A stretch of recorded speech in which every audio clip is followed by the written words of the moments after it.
Be careful what you wish for because it can become a reality. Yeah. The Untouchable True School Sports Empire proudly presents something the boxing game's missing. Hey, what's going on? It's your boy BT, and I came here to talk some boxing with the thousands of True School Sports subscribers. All right, so the last in this smorgasbord of post-fight reviews for one of the most interesting days in boxing we've had in a long time is going to be another heavyweight fight that took place on the Top Rank card. You know, yesterday was the day of the heavyweights. Always told you about heavyweights, man. It was the day of the heavyweights, the underdogs, the Ukrainians. Yeah, it was the day of a lot of things, right? Yeah. It wasn't the day of reckoning, but it was the ring of fire. Now look, Richard Torrez versus Brandon Moore. It was a really interesting fight when it got made because the question I've had for a while now is like, okay, when the hell is Top Rank gonna stop putting Richard Torrez in with these grocery store workers, these Home Depot parking attendants? You know, when are we gonna get Richard Torrez in there with live competition so we can see what he's really got? And he made the fight with Brandon Moore. Brandon Moore, fellow undefeated prospect. I know Brandon Moore because he's not from South Florida, but he's from the state of Florida and he's trained in South Florida and he's sparred a lot of people I know like Lorenzo Medina and Philip Hergovich. So you know, I know Brandon Moore. I watched him fight a couple times. Athletic guy, picked up boxing late, awkward style. So it was a good style matchup to see what Richard Torrez could do and how he handles that kind of style. And he handled it very, very well. He beat the brakes off of him. Like kept snapping his head back. He showed the fact that, you know, not only can he be a volume puncher, but he's physically imposing and he can be fundamentally sound. And you know, early on, I thought Brandon Moore, you know, normally with those kind of styles, awkward styles, it takes you a couple rounds to adjust to it. But once he got past the awkward style, I don't feel like Brandon Moore had much more to present to Richard Torrez. Like, he didn't have great punching power. He wasn't this exceptional, like, technical fighter. He was just awkward. He was awkward and he was athletic. And once Torrez worked that out, it was just target. It was damn near like, I don't want to be disrespectful, it was damn near like target practice for him. And he just slowly, methodically grinded him down. So just a really good win for him. I'm happy for Richard Torrez, and It was a great win. There's still some things he needed to work on though, because he would come in with his head down, and Brandon Moore would still kind of catch him sometimes. Yeah, no, Brandon Moore, I thought there were moments in the fight where he avoided. He was elusive. He was elusive. It wasn't like he wasn't immediately target practice. I don't want to say it was like oh, it was too rough. No, like it took some time for Richard Torrez to work out the awkwardness and get his timing down. But then once he did, it was like it was pretty much over for Brandon Moore. But right now, as it stands, I mean, he's not in the rankings right now. Richard Torrez isn't like, he's not top 15 in any sanctioning body. So when that happens, I always use a box strike ranking to see who the hell this kid might fight next. Like who could be on the radar of a step up fight or something like that. So right now, as it stands, Richard Torrez is 36 on BoxRec, right?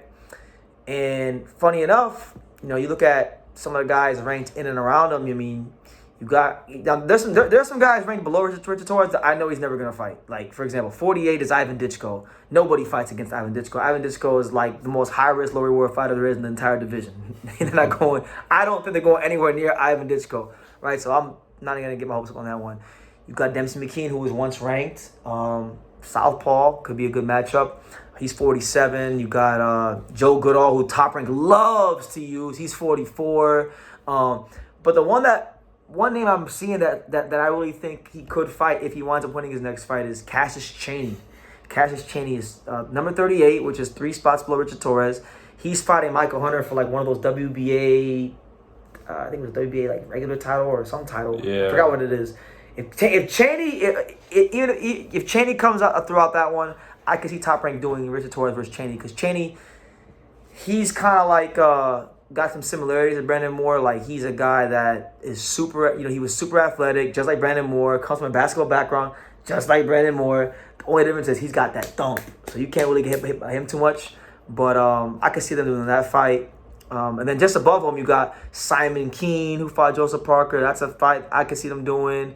Huey Fury's there at 30. Jean Kozabutsky, I don't know if they want to risk Richard Torrez getting punched in the nuts, you know, like he did the Jagba. But there's fights out there for him. There's definitely fights out there for him. And I think if you're Top Rank, if you're a Richard Torrez fan, that to fight against Moore, that should encourage you, because he really just looked like the ring general from round one. I feel like, I already think right now though, Richard Torrez is kind of a stylistic nightmare for Cassius Chaney. I mean, he's like, I feel like Richard Torrez is George Arias, but with more power.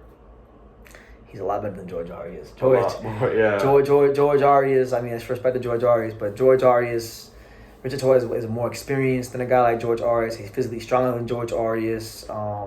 Punches harder than George Arias. I think, yeah. And then, funny enough, I know this is not a Cash Chaney video, but like I remember when he fought Trevor Bryan. Mm-hmm. Trevor Bryan was and I love Trevor Bryan, but super out of shape, fat, like just probably shouldn't even have been in the ring that night.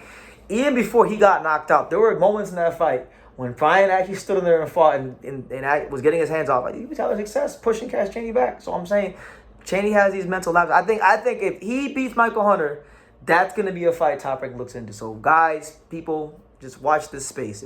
Watch that fight. That'll be on the Don King card, June 7th, right? Broner Blair Cup undercard. If Cassius Chaney comes through that fight, you can mark my words. Top Rank will make. I don't know anything. I don't get no inside information. It just sounds like something they would do, and I think So we'll see how it goes. But then you got a lot of veterans out there for him. So good win for him. As far as Brandon Moore, just to touch on him a little bit, Brandon Moore, like I said, he picked up the sport late, so he's got room to grow and things to work on, and it's not just because he had a loss, not the end for him. He's got to add some things to his game. You're not gonna beat guys in the top 50 just being awkward, having athleticism. You're gonna have to slowly but surely over time add some things to that skill set, and give guys more to worry about. Because a guy like Richard Torrez, who just lets his hands go and is physically strong, once they work out the awkwardness, you're toast. So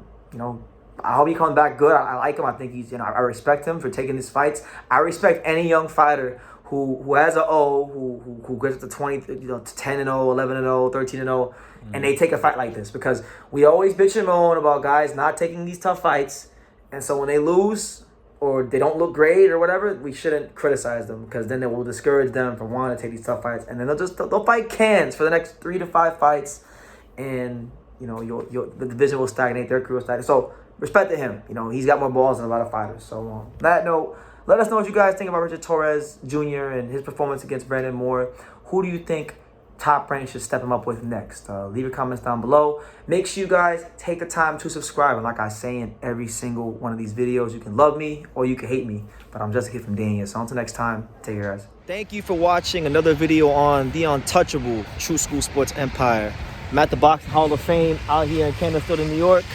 And for more great boxing content just like this video, make sure you click and subscribe right over here.